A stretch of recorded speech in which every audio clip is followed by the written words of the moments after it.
네, 안녕하세요, 달씨님. 간단한 자기소개 부탁드릴게요. 네, 안녕하세요. 저는 서비스 기획 경력 도합 1년 3개월가량 된 신입 기획자 달씨입니다. 현재는 미디어 업계에서 서비스 기획자로 앱과 웹 서비스 기획을 하고 있고요. 데이터 분석과 서비스 전략 기획 업무도 맡고 있습니다. 또 브런치에서 에그플라이라는 작가명으로 기획 관련 글을 쓰고 있습니다. 네, 브런치에서 에그플라이라는 이름으로 지금 활동을 하고 계신데, 브런치에 보니까 마이크로 기획을 많이 강조를 하셨더라고요. 마이크로 기획이란 무엇일까요? 네, 사실 마이크로 기획이라고 해서 특별한 건 아니고요. 제가 정의하기로 마이크로 기획은 데이터를 기반으로 서비스의 작고 사소한 요소를 개선해서 사용자에게 더 나은 경험을 제공하는 것입니다. 브런치에서 마이크로 기획 관련 글을 쓰면서 버튼 하나, 문구 하나, 동작 하나가 중요하다고 생각하게 된 이유는요. 회사에서 기획 일을 하면서 주로 사이트 전반에 걸친 개편 업무를 맡다 보니까 사소한 부분은 종종 당연하게 넘어가게 되더라고요. 그래서 아무리 작고 사소한 부분이라도 사용자 경험에 영향을 미칠 수 있다면 이 부분도 신경을 쓰고 고민을 해야 하지 않을까 싶어서 마이크로 기획을 진행하게 되었습니다. 물론 마이크로 기획은 서비스 초기보다는 서비스가 어느 정도 안정화되었을 때 진행하는 것이 좋을 것으로 생각됩니다. 네, 그럼 마이크로 기획을 여러 사례를 통해 가지고 좀 알아보도록 할게요. 브런치에 쓰신 글 중에 네이버 웹툰 관련한 글이 있던데, 네이버 웹툰에 작년에 랜덤 작품 보러 가리라는 버튼이 생성이 되었어요. 아무래도 보는 분들은 보는 작품만 계속 보기 때문에 다른 작품을 좀 더 보라는 의미에서 이 버튼을 만든 것 같은데, 고객들의 리텐션도 좀 올리고요. 랜덤 작품 보러 가기란 버튼을 통해 가지고 여러 웹툰을 추천하는 기능을 추가했는 거죠. 이 기능에 대해서 달씨님이 생각하는 관점과 개선점은 어떻게 될까요? 네, 우선 제가 네이버 웹툰의 관계자가 아니기 때문에 어떠한 데이터 양상이 뜰 것이다라고 가정한 것을 기반으로 저의 의견을 말씀드리겠습니다. 저는 이 기능이 필요했다고 생각한 게 드라마나 영화와 달리 웹툰은 보다 가볍게 접근을 할 수 있잖아요.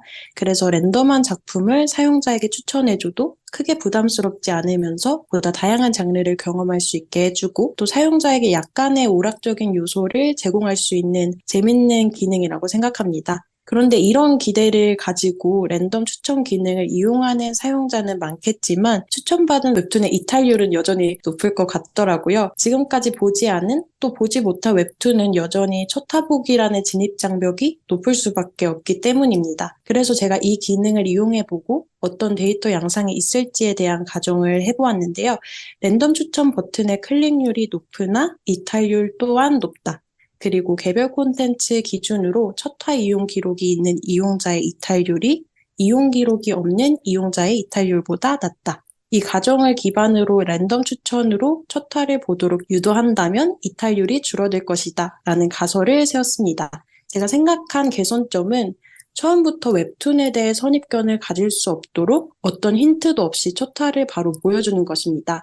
첫화 보기 버튼을 누를 필요도 없이 일단 첫화가 보인다면 이 웹툰은 뭘까 하고 사용자가 탐색이란 행동을 하게 될 테니까요. 그렇다면 제가 가정한 높은 이탈률도 개선될 수 있지 않을까 생각합니다. 때로는 메인 기능이나 서비스보다 부가적인 서비스와 기능의 사용자는 더 만족을 하는 경우도 있는데요. 또 어떤 사례들이 있을까요? 네, 제가 소개해드리고 싶은 서비스는 네이버 지도와 에이블리입니다. 우선 네이버 지도를 먼저 말씀드리자면 지도의 목적 중에 하나가 이동을 잘 하는 것일 텐데요. 이동을 하기 위해서 또 필요한 정보가 날씨 정보일 겁니다. 네이버 지도 앱에서는 메인 페이지의 바텀 시트에서 날씨 정보가 노출되는데요. 그래서 이동을 할 때 우산을 챙겨야 할지, 차를 가지고 가도 될지 등의 정보를 지도 앱에서 확인할 수 있습니다. 또 에이블리 앱에서는 투표 기능을 제공하고 있습니다.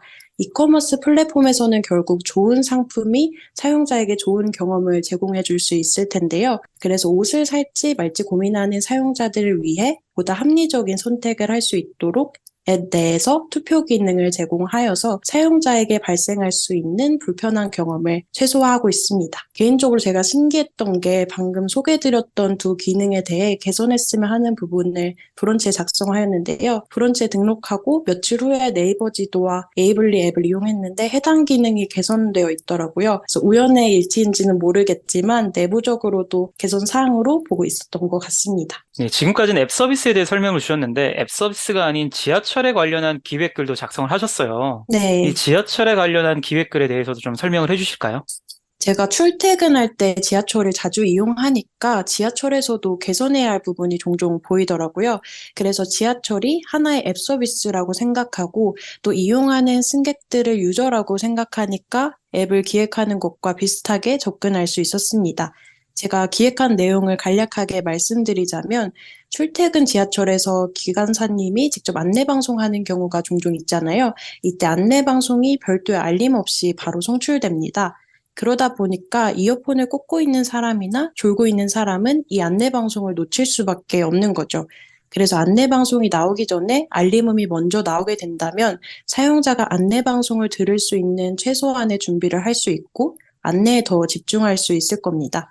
마치 지하철에서 녹음 방송을 송출할 때 알림음이 먼저 나와서 어떤 안내가 나올지 예상되는 것처럼 말이죠. 네, 그리고 제가 이용하는 4호선에서는 LED 전광판을 포함한 세 가지 형태의 전광판을 볼 수 있는데요. 만원 지하철에서 착석 또는 입석해서 전광판을 볼 경우 입석 인원에 의해 화면의 상단 부분이 가려져서 제대로 보이지 않는 경우가 많습니다. 이때 그나마 화면 상단이 눈에 가장 잘 들어오는데요. 그런데 LED 전광판을 제외하고는 이번 역에 대한 정보가 보통 화면 중앙부에 위치하고 있습니다. 그러니까 그나마 눈에 들어오는 상단 부분에는 보이는 정보가 아예 없거나 부수적인 정보만 획득할 수 있습니다. 그래서 중요한 정보는 화면 상단에, 그리고 비교적 덜 중요한 정보, 종착역이나 시간, 로고 등은 화면 하단에 배치하는 것이 정보 획득에 더 용이하지 않을까 싶습니다. 네, 이렇게 마이크로 기획 관점에서 많이 말씀을 주셨는데, 마이크로 기획 관점에서 보는 것이 실무에도 도움이 될까요? 네, 마이크로 기획을 진행하기 전에는 이 기능이 있으면 좋지 않을까? 여기서 사용자가 불편하지 않을까라고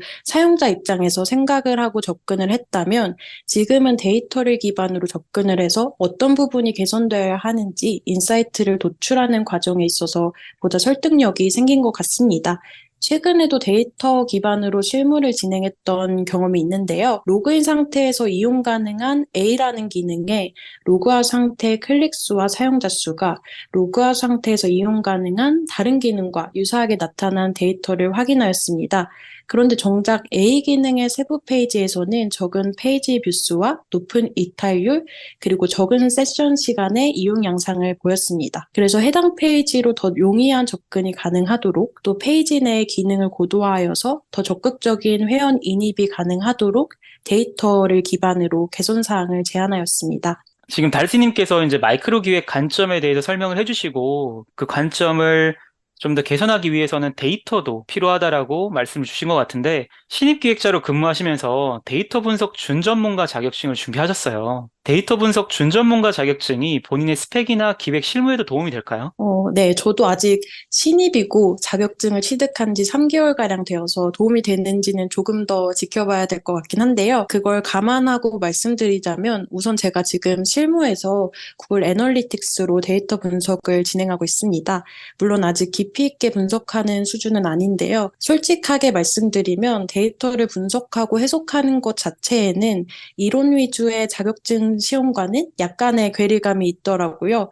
물론 자격증에서 배운 지식을 잘 활용한다면 더 깊이 있는 분석을 할 수도 있겠지만 제 수준의 분석에는 오히려 엑셀을 다루는 컴퓨터 활용 능력 같은 자격증이 더 실용성 있는 것 같습니다.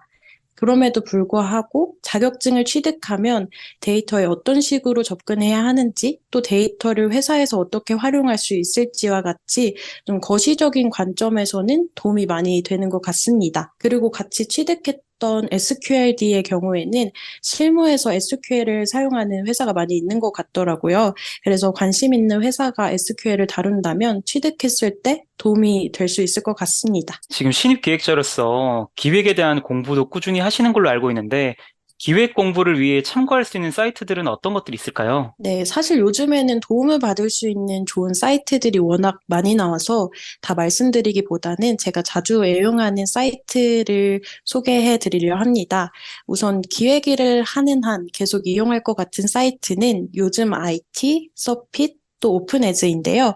산업 현황을 전반적으로 파악할 수 있고 또 기획자 선배님과 동료들의 깊이 있는 분석을 보고 생각의 폭을 더 넓힐 수도 있습니다. 또 신입 기획자라면 처음에 개발이나 디자인에 대해 접근하기 어렵다고 느낄 수도 있을 텐데요. 개발자 그리고 디자이너와 원활한 커뮤니케이션을 하기 위해서는 기획자도 최소한의 지식을 알고 있는 게 도움이 많이 됩니다. 저는 W3 스쿨즈와 구글의 머터리얼 디자인 사이트를 이용해서 관련 지식을 쉽게 이해할 수 있었고 실무 진행하는 데 있어서 많은 도움을 받을 수 있었습니다.